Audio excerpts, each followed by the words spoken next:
자, 오늘 우리에게 주시는 하나님의 말씀 같이 보겠습니다. 오늘 우리에게 주시는 하나님 말씀은 예레미야 2장 20절과 21절의 말씀입니다. 구약성경 1051쪽입니다. 구약성경 1051쪽 예레미야 2장 20절과 21절 두 절 말씀만 제가 봉독을 하겠습니다. 예레미야 2장 20절 21절 말씀을 봉독합니다. 내가 옛적부터 내 멍에를 꺾고 내 결박을 끊으며 말하기를 나는 순종하지 아니하리라 하고 모든 높은 산 위에서와 모든 푸른 나무 아래에서 너는 몸을 굽혀 행음하도다. 내가 너를 순전한 참 종자 곧 귀한 포도나무로 심었거늘 내게 대하여 이방 포도나무에 악한 가지가 됨은 어찌 됨이냐. 아멘. 자, 오늘도 주님의 은혜와 평강이 우리의 삶 속에 충만하기를 간절히 축원합니다. 자, 우리 옆에 앞에 뒤에 분들하고 한번 인사 한번 나누겠습니다. 축복합니다 하고 인사하겠습니다. 자, 이번 한 주간 비가 좀 많이 내린답니다. 여러분 항상 운전하실 때도 항상 조심하시고 또 하나님께서 지켜주시기를 원하고 또 언제나 그 모든 출입에 또 이게 빗물이 있기 때문에 밖에 나가실 때는 더더욱이나 또 미끄러질 수도 있어요. 그래서 항상 조심하셔서 이번 한 주간 또 아무 탈 없이 평안하기를 간절히 축원합니다. 자, 예레미야의 말씀을 이제 지난주서부터 이제 목요일부터 쭉 읽어오고 있습니다. 물론 이제 새벽 예배 때도 계속 이렇게 말씀을 또 이렇게 함께 보고 또 나중에라도 유튜브에서 영상을 계속 우리 성도님들이 이제 보고 있기 때문에 예레미야의 말씀들을 이제 조금씩 이제 익숙하게 이렇게 우리가 듣게 될 텐데, 여러분 그 교육학자들이 말하기를 어떤 이야기를 우리가 이렇게 교육을 받고 들을 때 한 번 듣고 난 다음에 계속해서 기억난다는 것은 어렵다는 거예요. 그래서 대체로 교육을 전공하는 이 교육학자들이 말할 때는 적어도 물론 학자들마다 견해가 다르기도 합니다만 7번 이상은 들어야 그 이야기가 이렇게 이제 자기 안에 스며들고 내면화된다는 거예요. 자, 왜 이 말씀을 드리냐면 제가 어떻게 하겠다는 거예요? 계속 반복하겠다는 거예요. 반복. 왜냐하면 반복, 계속 반복하다 보면 어느샌가 그게 좀 익숙하고 편안해져요. 사실은 우리가 예수를 믿으면서 성경이 어렵다 느끼는 부분은 신약 성경보다는 구약 성경이 어려워요. 근데 구약 성경 중에서 창세기가 어렵다고 느끼지는 않아요. 뒤에 나오는 역사, 이 후반에 나오는 선지서들이 어렵다라고 하는 생각이 들거든요. 근데 그 선지자들, 예를 들어서 이사야, 예레미야, 에스겔, 그리고 또 뭐 다니엘, 막 뒤에 이어지는 그 선지자들의 이야기는 읽어도 무슨 말인지 모르겠다 하는 생각이 많이 들어요. 그 이유는 제가 몇 차례 말씀드리지만 이스라엘의 역사가 우리에게 익숙하지 않기 때문에 그래요. 뭐 남의 나라 역사까지 알 필요가 있나? 맞아요. 굳이 지금 우리나라 역사도 잘 모를 판인데 이스라엘 역사를 아는 게 무슨 소용 있나 싶지만 성경을 좀 더 잘 이해하려면, 왜냐하면 성경은 그 옛날 이스라엘 백성들에게 하나님이 개입해 주시고 이스라엘 백성들에게 하나님이 말씀해 주셨던 이야기니까 그 말씀들이 오늘 우리에게 의미가 있으려면 그 구약 성경의 역사들을 우리가 좀 잘 알아가면 그 당시의 시대적인 배경도 알고, 그러면 왜 이 사건이 또 이런 말씀들이 이것이 그 당시에 이스라엘 백성들에게 어떤 의미가 있었는지를 우리가 더 이해할 수가 있는 거죠. 그래서 이스라엘의 역사 이야기를 제가 계속 예레미야 할 때마다 자주 반복. 아이고 목사님 또 얘기하네. 그래도 들으세요. 왜냐하면 듣는 얘기를 계속 들어도 사실은 또 늘 여러분들이 저한테 하시는 말씀이 성경 공부를 해도 목사님 듣고 나면 다 잊어버려요. 자꾸 잊어버려요. 맞습니다. 자연스러운 거니까 걱정 안 하셔도 돼요. 그래서 제가 또 반복하는 거예요. 그러다 보면 어느샌가 가랑비에 옷 젖듯이 이게 구약의 역사들이 편안하게 이렇게 다가와져요. 자, 성경의 이야기 가운데 구약의 역사들 가운데서 특별히 이 선지자들이 활동한다는 것은 그 시대가 어렵다는 거예요. 왜 어렵냐면 그 이스라엘 백성들이 하나님 거역하거든요. 하나님을 떠난단 말이에요. 그러니까 하나님을 떠나면 선해져요, 악해져요? 당연히 악해지죠. 하나님 말씀 안에 거하면서 그 뜻 안에 살면 선한 인생의 삶을 살고 하나님의 평강을 누리지만 하나님 떠나면 제멋대로 살거든요. 자기 하고 싶은 대로 한단 말이에요. 그러면 점점 자신의 어떤 그런 정욕대로 살아가다 보면 우리의 그 본성의 죄 때문에, 죄성 때문에 악해져요. 그러면 그 악한 것 때문에 그것이 자기 자신에게 화를 자초해서 많은 고난을 겪게 돼 있어요. 그래서 그런 시기에 항상 하나님은 선지자를 보내서 선지자들의 말씀을 한마디로 얘기하면 돌아와라. 돌아와라. 누구에게로? 하나님께로 돌아오라. 그러니까 여러분 이사야부터 말라기까지 17권의 이걸 선지서라고 하는데 선지서들의 이야기를 그냥 한마디로 요약하면 여호와께로 돌아오라. 안 돌아오면 너희들 망해 하는 거예요. 그러나 돌아오면 하나님이 회복시켜 줄 거야. 하나님의 은혜가 있어 라는 게 선지서들의 공통된 이야기거든요. 자, 그러다 보니 돌아오라고 하는 얘기를 자꾸 할 수밖에 없는 이 선지자들의 그 활동의 이야기는 결국 그 시대가 정말로 복잡한 시대라는 거예요. 자, 그래서 이제 오늘 본문의 이야기는 그래서 제가 2절만 딱 골랐어요. 20절, 21절. 그래야 이 2절만 골라놔야 2절을 설명하는 건 짧게 끝나니까 제가 이 예레미야 이야기를 또 한 번 좀 우리가 알 수 있도록 이야기를 할 수가 있거든요. 자, 남유다가 있어요. 북쪽에는 북이스라엘이 있어요. 이렇게 남북으로 나라가 분열됐어요. 이스라엘의 역사는 우리 대한민국하고 비슷한 점이 많아요. 우리도 지금 분단 국가 아닙니까? 이스라엘도 분단 국가로 몇백 년을 분단 국가로 지내야만 했단 말이에요. 그게 언제 분단이 됐냐면 솔로몬이 죽고 난 다음에 분단이 된 거예요. 솔로몬 왕이 죽고 난 다음에 하나님이 나라를 둘러 딱 찢어 놓으셨어요. 솔로몬이 지혜로운 왕이지만 나중에는 좀 타락했거든요. 그래서 하나님이 솔로몬 당대에는 하지 않고 솔로몬이 죽고 난 다음에 나라가 분열됐어요. 북쪽에는 여로보암이라고 하는 사람이 반역을 일으켜가지고 10지파를 이끌고 가서 나라를 세웠어요. 이걸 북이스라엘 이렇게 불러요. 남쪽에는 솔로몬의 아들 르호보암이 2개의 지파를 중심으로 해서 나라를 세웠는데 그것을 남유다 그렇게 말해요. 왜냐하면 솔로몬도 그 아버지 다윗도 유다 지파 출신이거든요. 그래서 그 유다 지파의 이름을 따라서 남유다, 남쪽에는 유다 나라 이렇게 부른단 말이에요. 그런데 저 북쪽의 이스라엘은 이 여로보암부터 시작해서 19명의 왕들이 있었어요. 근데 이 왕은 계속 왕조가 바뀌어요. 쿠데타가 일어나면 또 다른 성씨를 가지고 있는 자가 또 왕이 되고 얼마 지나지 않으면 또 다른 사람이 쿠데타를 일으키고 그 왕조가 계속 바뀌어요. 그러다가 19명의 왕이 다 끝나고 난 다음에 주전 722년, BC 722년, 예수님 오시기 전 722년, 지금으로 거슬러 올라가면 2722년 전쯤에 이 북이스라엘은 망해요. 누구에게 망하냐면 그 북쪽에 있는 아수르에 의해서 망해요. 자, 아수르에 의해서 망하고 난 다음에 그럼 뭐만 남아요? 남쪽에 있는 나라만 남죠. 남유다만 남는단 말이에요. 그런데 위에 북쪽에는 아수르가 이미 북이스라엘도 다 점령하고 아수르 땅이란 말이에요. 그러니까 이 남유다가 굉장히 위축될 수밖에 없어요.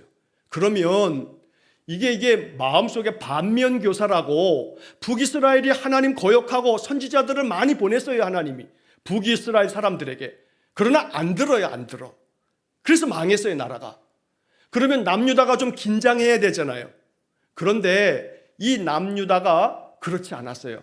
북이스라엘이 망했음에도 불구하고 그저 한 30년도 채 지나지 않았는데도 불구하고 이 남쪽에 왕이 있었는데 남유다는 20명의 왕이 있었거든요. 그 중에 14번째 왕이 누구냐면 므낫세라는 왕이 있었어요.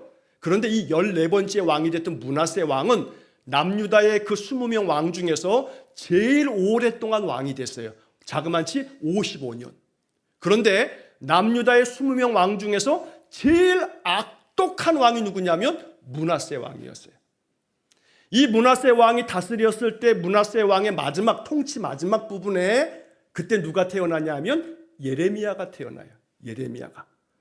자, 이 예레미야가 태어나고 난 다음에 얼마 지나지 않아서 이 므낫세 왕은 죽고요. 므낫세의 아들이었던 아몬이라고 하는 사람이 왕이 됐어요. 이게 아몬이라고 하는 사람이 그 15번째 왕이 된 거죠. 근데 그 아몬은 2년 동안 다스리고 또 죽었어요. 그리고 난 다음에 16번째로 왕이 된 사람이 누구냐면 요시야. 이 요시야 왕이 위대한 왕이에요. 우리로 말하면 대왕쯤 돼요. 대왕. 요시야 대왕이라고 부를만 해요. 31년 동안의 남유다를 다스렸는데 이 요시야 왕은 왕이 될 때 나이가요 8살. 8살에 왕이 됐어요. 이 요시야가. 이 어린애가 뭘 알아요. 그런데 그 당시에 대제사장이 참 믿음의 사람이었어요. 그래서 이 요시야로 하여금 8살밖에 되지 않았지만 왕으로서 그래도 나라를 잘 이끌어 가도록 대제사장도 돕고 돕는 자들이 있었단 말이에요. 요시야는 어렸어도 지혜롭게 그 좋은 믿음의 사람들의 도움을 받아서 나라를 잘 다스리면서 이제 조금 나이가 들기 시작하면서 이 요시야가 그 왕으로 있을 때 성전을 다시금 회복해야 된다. 왜냐하면 그 할아버지 쪽이었던 므낫세 때 이 예루살렘 성전뿐만 아니라 다 무너뜨렸어요. 뭐 성전이고 뭐고 다 그냥 우상들만 다 갖다가 가득 채워두고 하나님에 대한 예배는 다 무너지고 그랬거든요. 근데 요시야 왕이 이 왕으로서 다스리면서 성전도 다시금 다 수리를 하고 예배를 회복시키고 율법을 지키도록 열심히 율법을 가르치고 그랬단 말이에요. 그러다가 성전을 수리하다가 성전 안에서 뭘 발견하냐면 두루마리 책을 발견했어요. 그 두루마리 책이 지금 우리가 알고 있는 신명기 책이었던 거예요. 이걸 발견해가지고 요시야가 그 책을 읽으면서 너무너무 많이 감동이 되고 회개하고 그러면서 종교 개혁을 단행해요. 그래서 이 요시야 왕 때 이 남유다는 굉장한 종교 개혁을 통해서 하나님을 온전히 섬기는 그런 백성들이 되었어요. 자, 그런데 이렇게 요시야 왕이 잘 다스리던 때에 그 주변 나라들은 굉장히 이 시대가 아주 굉장히 각축전을 벌이고 있었어요. 북쪽에는 아수르, 북이스라엘도 점령해서 무너뜨린 아수르가 있었고 남쪽에는 이집트, 애굽이라고 성경이 되어 있죠. 이집트가 여전히 기세등등하게 있고 그리고 저 동쪽에는 바벨론이라고 하는 나라가 점점 힘을 발휘하면서 아주 힘센 나라가 되어지고 있었단 말이에요. 자, 그런데 이 바벨론이라고 하는 나라가 아수르를 서쪽으로 계속 와서 아수르를 침략하면서 아수르가 힘이 빠졌어요. 그러니까 이 아수르가 남쪽에 있는 이 애굽에게 도와달라. 그래서 이 애굽의 그때 왕이었던 느고라고 하는 왕이 있어요. 바로 느고라고도 부르고 이 느고 왕이 이 아수르의 도움 요청을 받고서 싹 올라가요. 바벨론을 치러. 근데 사실은 느고의 마음에는 애굽 왕은 바벨론을 친다, 아수르를 돕는다 하는 목적도 있습니다만 가는 동안에 이 팔레스타인 땅 남유다도 무너뜨리고 아수르도 그냥 동맹을 맺는 척하고 삼켜버리고 저 바벨론도 삼켜버리겠다는 마음이 이 이집트의 왕 마음속에 있었단 말이에요. 이렇게 올라가다가 결국 그 중간에 이제 남유다를 지나가야 되는데 남유다가 그대로 있으면 안 되죠. 그러니까 이 남유다의 왕이었던 요시야 왕이 길을 가로막으면서 이 애굽의 바로 느고 왕하고 싸움을 벌이게 돼요. 그 싸움이 벌어졌던 곳이 어디냐면 무깃도.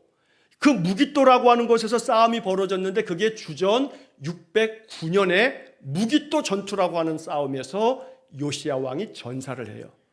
안타깝게 요시야 왕이 31년 다스리고 죽었어요. 사실은 요시야 왕이 더 살았으면 참 좋았는데 결국은 죽고 말았어요. 그리고 난 다음에 이스라엘 이 남유다 백성들은 요시야 왕을 대신해서 그의 아들이었던 여호아하스라고 하는 사람을 왕으로 세웠어요. 자, 여호아하스를 왕으로 세웠지만 이 요시야 왕이 애굽 왕한테 졌잖아요. 무깃도에서. 그러니까 이 애굽이 남유다에 대해서 가만히 안 두죠. 싸움에서 이겼으니까.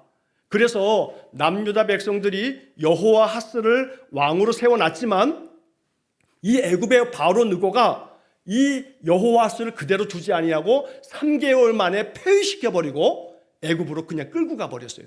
포로로 잡아갔어. 그리고 난 다음에 이 애굽의 왕이 여호아스를 그냥 폐위시킨 다음에 애굽으로 끌고 간 다음에 이 여호아하스의 이 나이로는 형벌이 되는데 이복형이 되는 거예요. 나이로는 형벌이 돼. 근데 이복형이기도 했던 이 여호야김을 왕으로 딱 앉혀요. 애굽의 왕이 딱 앉힌 거예요. 그러니까 이 여호야김은 누구 말 들어야 돼요? 애굽 왕 말 들어야 되잖아요. 그래서 한 3년 정도는 애굽 왕 말을 잘 들었어요. 3년 정도는 애굽 왕 말을 잘 들었는데, 그런데 한 3년쯤 지나고 난 다음에 사실은 이 바벨론이 굉장히 힘을 발휘하면서 이 아수르를 이 바벨론이 완전히 무너뜨리는 그런 때가 왔어요. 그것이 주전 605년경에 갈그미스라고 하는 곳에서 싸움이 벌어지면서 바벨론이 아수르 제국에 엄청난 타격을 입히면서 아수르가 망하게 돼요. 자, 그러면서 이제 이 바벨론이 힘을 발휘하니까 이 여호야김은 애굽에 의해서 자기의 그 이복 동생 여호야하스도 폐위가 당하고 3개월 만에 애굽으로 붙잡혀 갔단 말이에요. 자, 자기가 왕으로 이렇게 되어졌지만 이 애굽에 어쩔 수 없이 이렇게 말을 듣다가 3년쯤 지난 다음에 바벨론이 갈그미스에서 아수르를 무너뜨리자 이 여호야김은 누구를 섬기냐면 바벨론을 섬기는 걸로 싹 바꿔버려요. 그러니까 친애굽 정책을 펴다가 바벨론을 섬기는 걸로 싹 바꾼 거예요. 자, 그런데 그 바벨론을 끝까지 잘 섬겼으면 또 문제가 없었겠는데 나중에 가서는 또 이 여호야김이 이 바벨론을 섬기다가 또 다시 애굽으로 바벨론을 배반을 하게 돼요. 바벨론을 배반하고 애굽으로 다시금 돌아서게 되니까 바벨론 왕이 가만히 있어요? 있을 수 없지요. 그래서 바벨론 왕이 남유다를 침공해 들어와요. 그게 이제 1차 침공. 그 1차 침공 때 누가 잡혀가냐면 다니엘이 잡혀가는 거예요. 1차 침공 때. 그래서 지금 제가 왜 이러한 시대의 역사를 또 한 번 말씀드리냐면 이것을 이해하게 되면 이 시대가 구약 성경의 선지서 중에 스바냐서가 있어요. 그리고 지금 이 예레미야서가 있고요. 그리고 하박국서가 있어요. 선지서 중에 하박국서, 나훔서가 있고요. 그리고 다니엘서가 있죠. 에스겔서가 있어요. 이게 다 그 시대 사람들이에요. 다 지금 제가 말씀드렸던 이 시대 사람들이에요. 자, 그러니까 이 여호야김이 맨 처음에는 애굽 왕을 섬기다가 3년 만에 바벨론으로 싹 바꿨다가 바벨론 잘 섬기다가 나중에 가서는 또다시 바벨론을 배반하니까 이 바벨론의 느부갓네살이 가만히 두지 않고 침공을 해서 많은 사람들을 포로로 잡아갔는데 그때 잡혀갔던 포로 중에 다니엘이 있었다 이 말이에요. 자, 그렇게 되면서 이 바벨론의 느부갓네살 왕이 가만히 두지 않겠죠, 이 여호야김을. 그래서 여호야김도 역시 마찬가지로 애굽으로 그냥 끌고 가버려요. 그리고 난 다음에 누구를 왕으로 앉히냐면 여호야김의 아들이었던 니은이에요. 여호야긴을 왕으로 앉혀요. 그런데 왕으로 앉히자마자 이 여호야긴을 석 달 열흘 만에 또다시 폐위시켜버리고 바벨론에 그냥 끌고 가버려요. 자, 그리고 난 다음에 누구를 마지막으로 왕으로 앉히냐면 이제 시드기야를 왕으로 앉혀요. 자, 그런데 이 여호야긴을 이렇게 왕으로 앉힐 때 왕으로 그 앉히면서 바벨론이 두 번째 침공을 하는 거예요. 그 두 번째 침공을 하면서 또 포로를 잡아가는데 그 두 번째 침공, 즉 여호야긴을 왕으로 세우고 침공해서 여호야긴을 포로로 잡아갈 때 그때 포로로 두 번째 포로가 되어질 때 잡혀간 사람이 에스겔 선지자예요. 그리고 그 에스겔 선지자가 잡혀갈 그때 바로 여호야긴도 석 달 열흘 만에 100일 만에 왕으로 올라갔다가 석 달 지나자마자 또다시 바벨론으로 포로로 잡혀가요. 거기서 죽죠. 자, 그리고 난 다음에 이 여호야긴의 삼촌이기도 했던 시드기야. 그러니까 이 시드기야는 요시야 왕의 아들인 거예요. 그래서 요시야의 왕의 아들이었던 시드기야를 마지막으로 왕으로 앉혀요. 이게 남유다의 마지막 왕, 20번째 왕이에요. 이 시드기야가 11년 동안 다스리는데 왔다 갔다 하는 거예요. 왔다 갔다. 뭘 왔다 갔다 하면 바벨론에 의해서 이렇게 침략을 받았기 때문에 바벨론을 섬기다가 또 좀만 저기 하게 되면 자꾸 애굽 편을 들려고 했다가 그러면 선지자들이 안 된다고, 예레미야도요 이 시드기야 왕에게 안 된다고, 바벨론을 그냥 잘 섬기고 있으라고, 또 애굽에 자꾸 이렇게 친해지다 보면 나라가 망한다고, 하나님 잘 섬기면서 지금은 저 바벨론 왕을 하나님이 하나님의 손에 붙들려 있는 부직갱이로, 하나님의 손에 붙들려 있는 도구로, 하나님의 심판의 도구로 바벨론을 사용하고 있을 뿐이니까 바벨론 말 듣고 있으라고. 하박국 선지자의 이야기도 그런 거거든요. 악한 자, 저 바벨론이, 우리도 악하지만 저들도 악한데 어떻게 바벨론을 통해서 우리를 침략하게 하십니까? 그게 하박국서의 이야기거든요. 그때 하나님은 하박국에게 말씀하는 거예요. 그래, 바벨론도 악한 거 알아. 그러나 바벨론은 내가 도구로 쓰는 거야, 도구로. 그래서 바벨론을 통해서 남유다뿐만 아니라 주변 나라들을 심판하고 있지만 바벨론도 내가 가만두지 않을 거야. 지금은 내가 바벨론을 사용할 뿐이야 라고 하박국에게 알려주시는 게 하박국서의 이야기거든요. 자, 그래서 이 예레미야도 바벨론 잘 그냥 섬기고 있어라, 하나님의 역사 가운데 하나님이 그렇게 하고 계시는 거다 라고 했지만 역시 시드기야도 말을 안 들어요. 예레미야의 말을 안 들어요. 그래서 결국은 애굽으로 갔다가 바벨론으로 갔다가 애굽으로 갔다가 왔다리 하다가 결국은 바벨론의 세 번째 침략을 받고 나라가 망해버리는 거예요. 그때는 완전히 예루살렘 성을 완전히 무너뜨리면서 시드기야도 끌고 가는데, 그때는 시드기야의 두 눈을 뽑아버리고 쇠사슬에 꽁꽁 묶어가지고 그냥 끌고 가버려요. 시드기야는 그렇게 해서 죽었어요. 그리고 바벨론에 끌려간 이 남유다 사람들은 거기서 예레미야가 예언을 했어요. 다 거기서 너희들 70년 동안 있을 거라고. 70년 동안 정말로 바벨론의 포로 생활을 하다가 나중에 그들이 이제 포로에서 끝나서 다시금 이렇게 고향 땅으로 돌아오게 되는 거예요. 고향 땅으로 돌아올 때 활동했던 사람들의 이야기가 느헤미야서, 그리고 학개서, 에스라서의 그 돌아온 다음의 이야기가 나오는 거죠. 이게 구약의 이제 마지막 남유다의 그 마지막 그 이야기들을 성경이 적고 있는 거고, 제가 그 이야기들을 지금 이렇게 들려드린 겁니다. 자, 왜 이런 이야기를 또 들려드리냐면 나중에 또 할 거예요. 자, 또 할 거예요. 그러니까 이제 대충 뭐 시험 볼 거 아니니까 고민할 필요는 없어요. 14번째 왕이었던 므낫세, 55년 통치했지만 진짜 못된 놈, 그의 아들 아몬, 그런데 2년 통치하고 죽고, 그 다음에 요시야, 31년 통치했는데 이 요시야가 정말로 선한 왕, 종교개혁까지 했던 왕. 그러나 요시야가 무기또에서 죽고 그의 아들 여호아하스, 또 그의 이복 형이었던 여호야김, 그의 아들 여호야긴, 그리고 다시 여호아하스의 친동생이기도 했던 요시야의 또 다른 아들 시드기야가 마지막 왕이 되었다 이 말이에요. 그러나 이들이 하나님 말씀을 들어요, 안 들어요? 안 들어요. 지긋지긋하게 안 들어요. 하나님이 아무리 선지자 보내도 말씀을 안 들어요. 그러다 결국은 나라가 망했다 이 말이죠. 이게 선지서들 속에 담겨 있는 많은 이야기들이에요.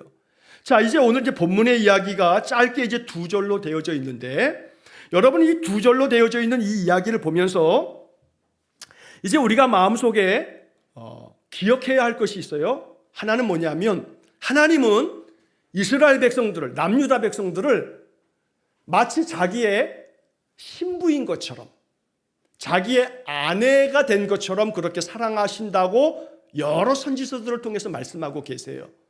자, 그래서 우리가 어제 보았던 말씀 속에 2장 1절부터 19절까지의 말씀들을 보게 되면 거기 2절 말씀에 뭐라는 이야기가 나오냐면, 여호와께서 이와 같이 말씀하시기를 내가 너를 위하여 너의 그 청년의 때의 인애와 내 신혼 때의 사랑을 기억하노니, 신혼 때의 사랑이라는 것은 이스라엘 조상들이 하나님을 남편처럼 그 신혼 때에 하나님 정말 열심히 섬겼던 그런 때를 기억한다는 거예요.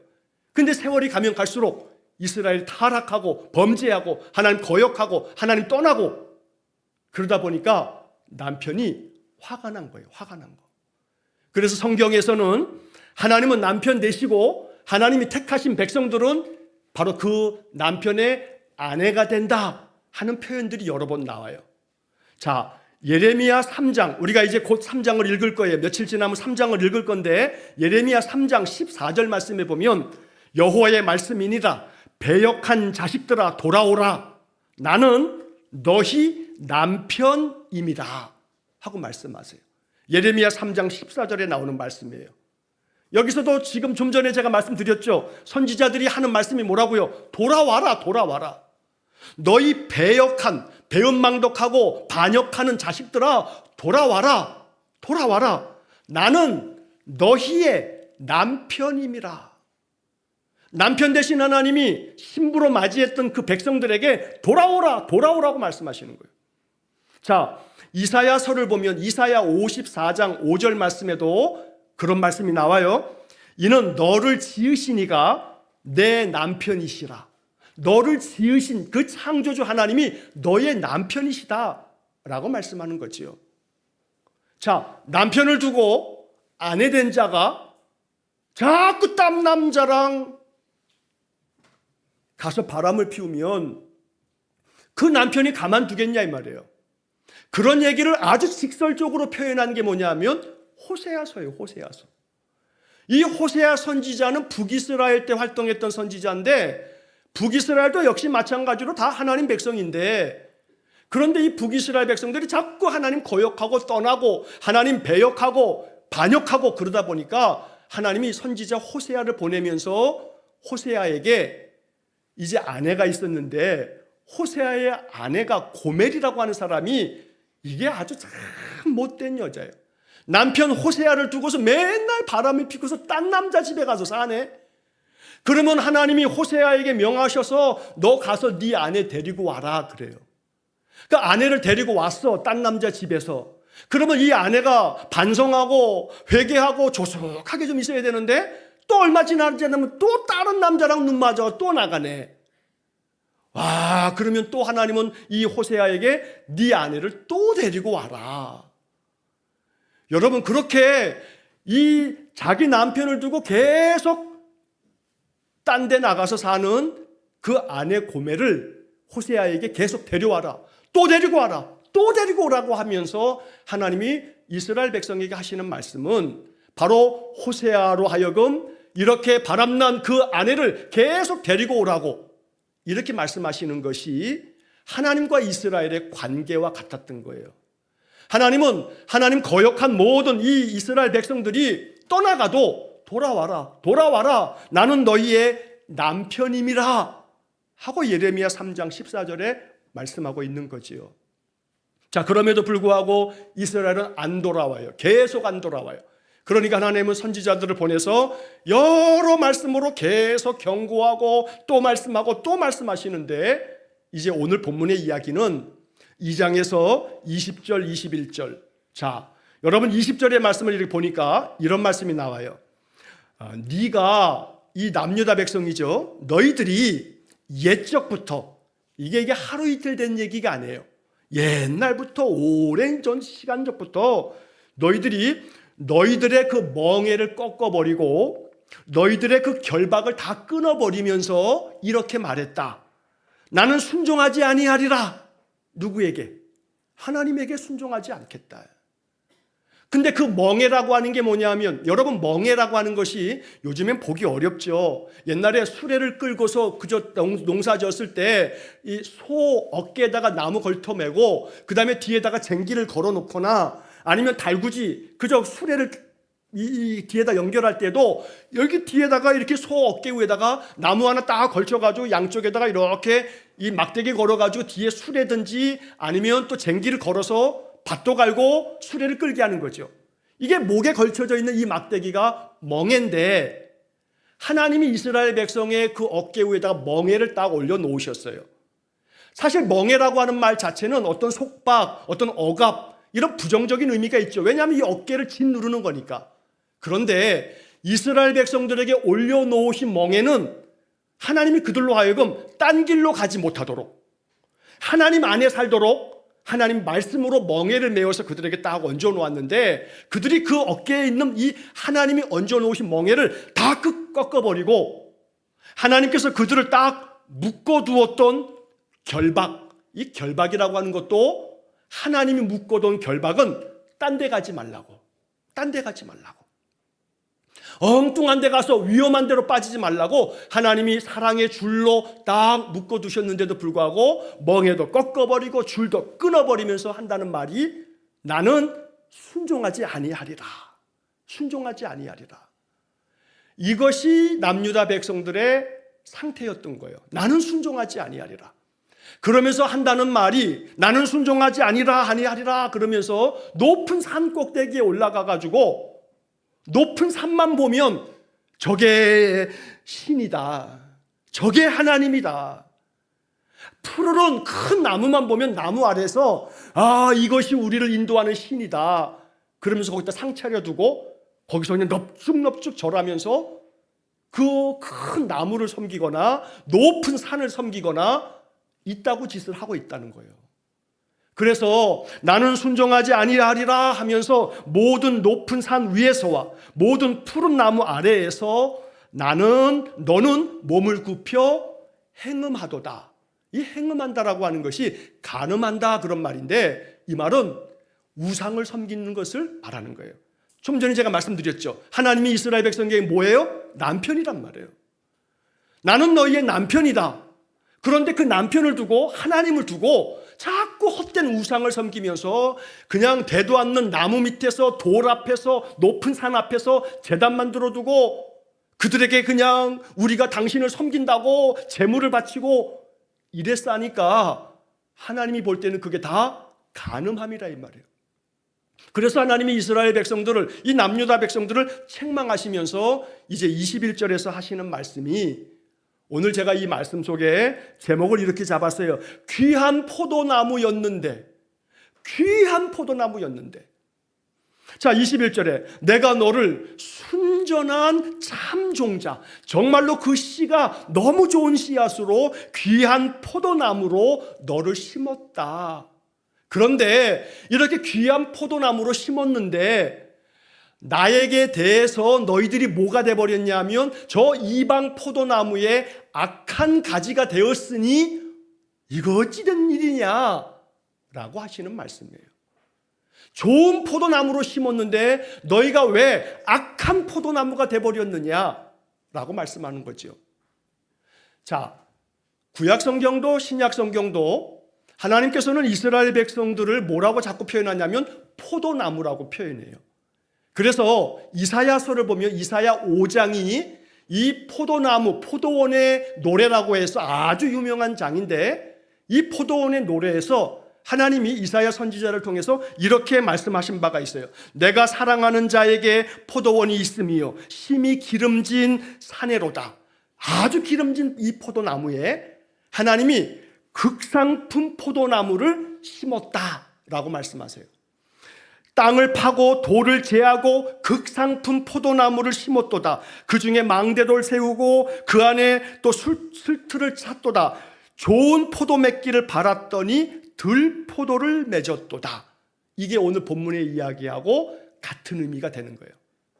정말로 좋은 귀한 포도나무로 심었는데 거기서 좋은 포도를 맺을 줄 알았는데 포도가 영 엉터리 포도가 맺혀가지고 그래서 너희들이 정말로 귀한 포도나무였는데 어찌 이렇게 돼버렸느냐 라고 하는 책망을 말씀하고 계시는 거예요. 그래서 이제 오늘 그 뒤에 나오는 이야기 속에는 그 다음 절에 제가 3절 말씀을 22절의 말씀을 보지 않았습니다만 그 뒤에 이어지는 얘기는 네가 잿물로 스스로 씻어도 또 네가 많은 비누를 가지고 너를 아무리 씻어도 너의 죄악이 그냥 네 앞에 그대로 있을 거야. 아무리 잿물로 씻고 아무리 비누로 씻어봐야 소용없어. 너희들의 죄가 그대로 있을 거야. 이러면서 그들 안에 뿌리 깊이 박혀있는 이 죄에 대한 것들을 이제 이 예레미야 선지자들을 통해서 계속해서 책망하시는 거예요.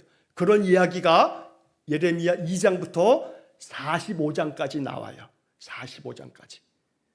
그러다 보면 예레미야를 우리가 이제 8월 26일까지는 예레미야 25장까지를 우리가 쭉 읽을 건데 이 25장까지를 쭉 8월 달까지도 계속 읽어가다 보면 남유다에 대한 계속된 심판의 이야기를 듣게 되는 거예요.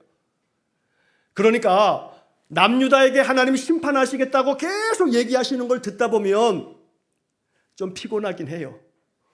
축복의 얘기도 아니고 그 남유다 계속 니네 이거 잘못됐어 이거 잘못됐어 계속 심판의 얘기를 들을 테니까 여러분 그냥 그거는 8월 말까지는 그러려니 하세요.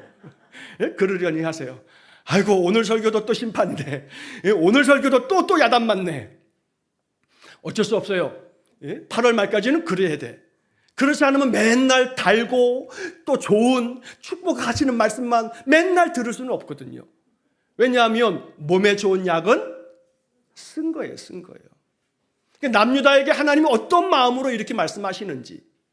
여러분 부모가 자녀를 야단하고 또 어렸을 때는 부모를 이렇게 또 뭐 회초리도 대고 때리기도 하죠. 그러면 때리고 난 다음에 부모의 마음이 통쾌해요? 그건 정말 정상적인 부모가 아니에요.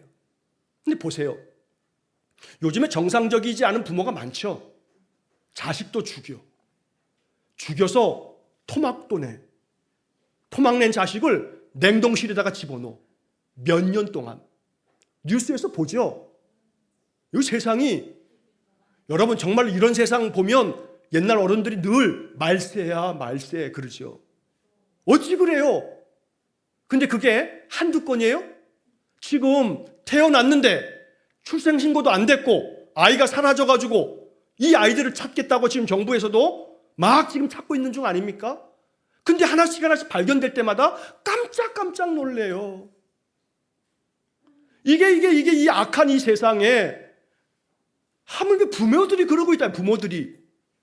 그런데 하나님은 이스라엘 백성들에게 그런 부모 아니거든요.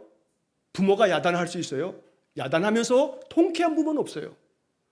야단할 때마다 부모의 마음은 가슴이 아픈 거예요. 이 자식이 잘 돼야 되는데, 이 자식이 바로 잡아야 되는데, 이 자식이 온전하게 돌아와야 되는데, 그게 온전한 부모죠. 하나님은 온전한 부모님이세요. 우리를 정말로 사랑하시는 부모님이세요. 그러니까 우리는 이 예레미야 2장부터 45장까지 펼쳐지는 이번에는 25장까지 8월 말까지 보겠습니다만 이 말씀들을 읽으면서 뭘 우리가 받아야 되냐면 아버지 하나님의 그 사랑, 또 아내처럼 그 남유다를 아내로 맞이했던 그 남편의 마음으로 보자면 그 남편의 끝이 없는 사랑, 이것이 이 예레미야서에 담겨 있다는 거죠. 그래서 예레미야서에서 이 심판의 많은 말씀을 들으면서 우리는 뭘 발견해야 되냐면 아버지의 그 사랑의 마음, 정말로 넓은 사랑을 가진 그 남편의 그 애끓는 사랑의 마음을 여기서 봐야 되는 겁니다. 오늘 이 본문의 말씀도 이제 말씀을 맺으면서 다시 한번 이 본문을 보면 내가 너를 순전한 참 종자 곧 귀한 포도나무로 심었거늘. 너희들은 뭐라는 거예요? 귀한 포도나무다. 귀한 포도나무다. 여러분 주보 안에 보시면 제가 세번역 성경과 쉬운 성경을 이렇게 담아놨어요. 자, 세번역 성경과 쉬운 성경을 보시면 21절, 먼저 세번역 성경 21절. 나는 너를 종자가 아주 좋은, 제일 좋은 포도나무로 심었는데. 나는 너를 종자가 아주 좋은, 제일 좋은 포도나무로 심었다. 종자가 좋은 거예요, 안 좋은 거예요? 좋은 거예요, 좋은 거예요. 한번 따라해 보세요. 나는 아주 좋은, 제일 좋은 종자다.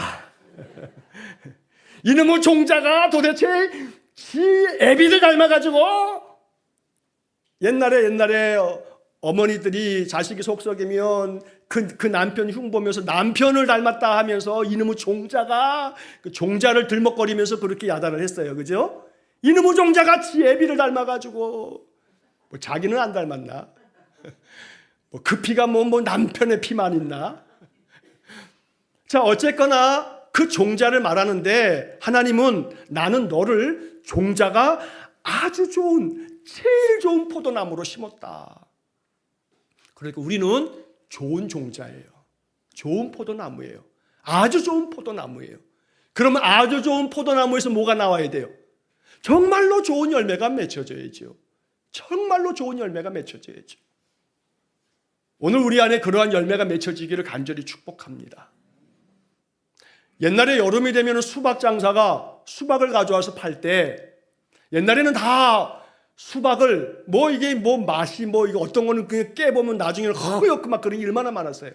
지금이야 종자들도 많이 개량이 돼서 그런 수박 별로 없지만, 그러니까 수박을 살려면 항상 꼭지를 땄지요. 칼로 이 수박 장사가 삼각형으로 딱 꼭지 따가지고 톡 해서 딱 빼면은 빨간 걸 이렇게 보여줬단 말이에요. 지금이야 막 두들겨도 보고 막 그러는데, 근데 제가 SNS 어떤 그 영상을, 짧은 영상을 딱 봤더니, 소위 말해서 밈이라고 하는 조그만 영상을 봤더니, 이 수박을 잘 고르는 방법 중에 몇 가지 방법이 있는데, 두들겨 봐가지고 소리가 막다, 소리를 자꾸 두들겨 보는 그 소용없다 이게. 수박을 딸 때 그 꼭지가, 수박 꼭지가 삐죽하게 서 있는 것보다는 돼지 꼬리처럼 휘어 있는 거, 얘가 달대요. 그리고 수박 그 꼭지 말고 반대쪽에 배꼽이 있는데, 배꼽이 이렇게 조그만 배꼽이, 이게 달대. 배꼽이 큰 것보다.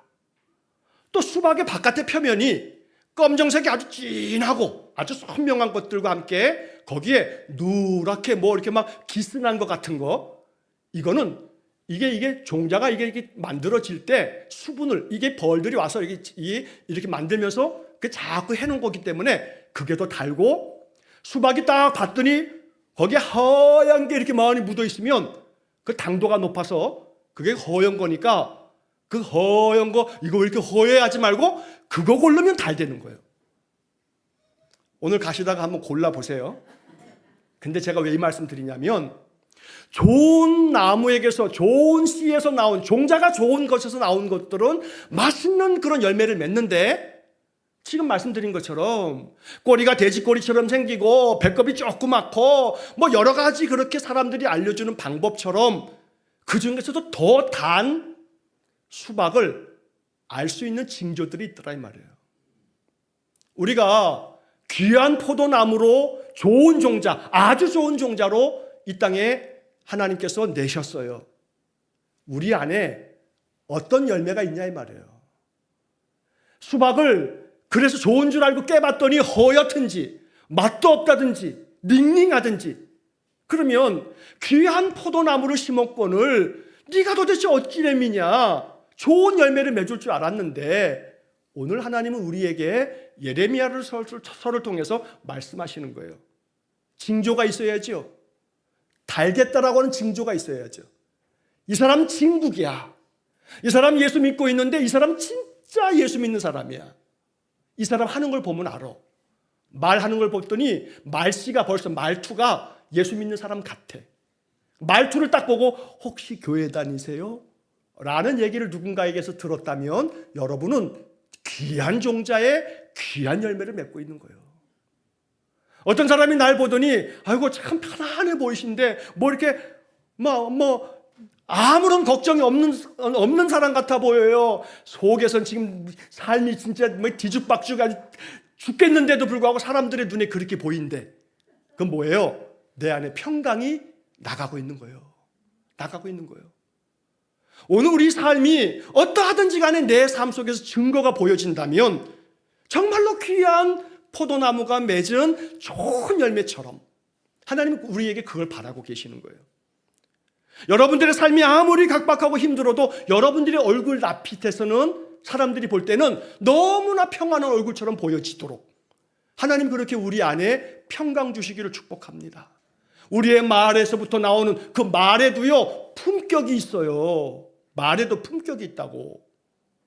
말에도 온도가 있어요. 그 사람 말만 들으면 그냥 마음이 아주 차가워져. 그 사람 말의 온도는 그냥 저 북극 남극이야. 말에도 온도가 있다고요. 말에도 품격이 있고요. 여러분, 제가 종종 성경 공부 시간에도 말씀드리죠. 품격이라고 할 때 품자를 한자로 어떻게 써요? 입구자 3개 써요. 입구자 3개. 이 사람 말 3번 들으면 이 사람 어떤 사람인지 안다 이 말이에요. 말 3번만 섞어보면 그 사람 성격 알아요.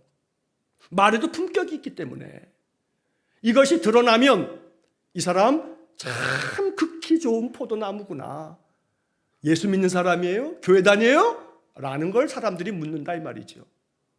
그래서 오늘 우리 안에 나는 아주 좋은, 제일 좋은 포도나무로 심겨진 하나님 백성이다 라고 하는 것을 잊지 마셔서 그 다음 쉬운 성경을 마지막으로 보겠습니다. 나는 가장 좋은 씨를 골라 너를 특별한 포도나무로 심었는데, 특별한 포도나무로 심었다. 근데 왜 특별한 열매를 맺지 못하니 남유다야 하고 말씀하시는 거예요. 오늘 이 시대 우리가 들어야 될 말씀이기도 해요. 우리는 모두가 다 특별한 포도나무예요. 좋은 열매를 맺어야 해요. 그래서 오늘날 이 예수 믿는 사람들이, 이 땅의 교회들이 세상 사람들에게 정말로 아름다운 열매를 우리가 나누어주고 제공해 줄 때 하나님 기뻐하실 줄로 믿습니다. 그러므로 정말로 우리들이 귀한 포도나무였는데 어찌 이러냐 하는 책망 듣지 말고, 귀한 포도나무로 심었더니 정말로 귀한 열매를 맺고 있구나, 이렇게 칭찬받는 믿음의 성도들 되시기를 주의 이름으로 간절히 축원합니다. 기도하겠습니다. 하나님 감사합니다. 우리를 귀한 포도나무로 심으시고 아주 좋은, 제일 좋은 포도나무로, 특별한 포도나무로 심어주셔서 감사합니다. 귀한 열매 맺겠습니다. 좋은 열매 맺겠습니다. 특별한 열매 맺겠습니다. 우리에게 성령의 충만함을 주셔서 날마다 아름다운 열매 맺는 귀한 성도들 되게 해 주옵소서. 예수님 이름으로 기도하옵나이다. 아멘. 자, 우리